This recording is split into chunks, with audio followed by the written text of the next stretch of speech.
ಒಮ್ಮೆ ಒಂದು ಹಳ್ಳಿಯಲ್ಲಿ ರೇಖಾ ಎಂಬ ಬಡ ಸೊಸೆ ಇದ್ದಳು. ಮನೆ ಕಷ್ಟದಲ್ಲಿ ದಿನಕ್ಕೆ ದಿನ ಬದುಕು ಸಾಗೋದೇ ಕಷ್ಟ.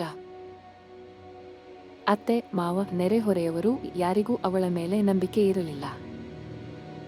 ಒಂದು ದಿನ ರೇಖಾ ಅಳುತ್ತಾ ಕೂತಿದ್ದಾಗ ಗಂಡ ಕೇಳಿದ, ಏನಾದ್ರೂ ಪ್ರಯತ್ನ ಮಾಡ್ತೀಯಾ? ನಿನ್ನ ಬಿಸಿಬೇಳೆ ಬಾತ್ ಬಹಳ ರುಚಿಯ. ಆ ಮಾತು ಅವಳ ಮನಕ್ಕೆ ಹತ್ತಿತು. ಮುಂದಿನ ದಿನಲೇ ಮನೆ ಮುಂದೆ ಒಂದು ಸಣ್ಣ ಗಾಡಿ ಇಟ್ಟು ಬಿಸಿಬೇಳೆ ಬಾತ್ ಮಾರಾಟ ಶುರು ಮಾಡಿದಳು. ಮೊದಲಿನ ದಿನ ಕೇವಲ 3 ಪ್ಲೇಟ್ ಮಾರಾಟ. ಎಲ್ಲರೂ ತಮಾಷೆ ಮಾಡಿದರು. ಇವಳಿಂದ ಏನೂ ಆಗಲ್ಲ. ಆದ್ರೆ ರೇಖಾ ಹಾರದೆ ಪ್ರತಿದಿನ ರುಚಿ ಹೆಚ್ಚಿಸುತ್ತಾ ಮನಸ್ಸು ಹಾಕಿ ಕೆಲಸ ಮಾಡುತ್ತಿದ್ದಳು. ಒಂದು ದಿನ ಹಳ್ಳಿಗೆ ಬಂದ ಯಾತ್ರಿಗ ಅವಳ ಬಿಸಿಬೇಳೆ ಬಾತ್ ತಿಂದ ಮೇಲೆ ಬೆರಗಾದ, ನಿನ್ನ ಕೈಯ ರುಚಿ ವಿಶೇಷ, ಅಂಗಡಿ ತೆಗೋ, ಜನ ಸಾಲು ಹಾಕ್ತಾರೆ.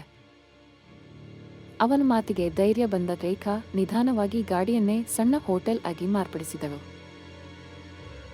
3 ತಿಂಗಳಲ್ಲಿ 200 ಪ್ಲೇಟ್, 6 ತಿಂಗಳಲ್ಲಿ 1000 ಪ್ಲೇಟ್, 1 ವರ್ಷದಲ್ಲಿ ಈ ರೇಖಾ ಮೆಸ್ ಅನ್ನುವ ದೊಡ್ಡ ಊಟಮನೆ. ಒಮ್ಮೆ ಬಡತನದಲ್ಲಿ ಮಗ್ಗಲು ನೋಡುತ್ತಿದ್ದ ರೇಖಾ ಇಂದು ಊರಿನ ಹೆಮ್ಮೆಯ ಉದ್ಯಮಿ. ರೇಖಾಳ ಯಶಸ್ಸು ಹಳ್ಳಿಯ ಅನೇಕ ಮಹಿಳೆಯರಿಗೆ ಸ್ಫೂರ್ತಿಯಾಯಿತು. ಅವರೂ ಕೂಡ ಸಣ್ಣ ಉದ್ಯಮಗಳನ್ನು ಪ್ರಾರಂಭಿಸಲು ಧೈರ್ಯ ಮಾಡಿದರು. ತನ್ನ ಪರಿಶ್ರಮ ಮತ್ತು ಜನರ ಪ್ರೀತಿಗೆ ರೇಖಾ ಸದಾ ಕೃತಜ್ಞಳಾಗಿದ್ದಳು. ಪ್ರತಿದಿನವೂ ಹೊಸ ಉತ್ಸಾಹದಿಂದ ಕೆಲಸ ಮಾಡುತ್ತಿದ್ದಳು.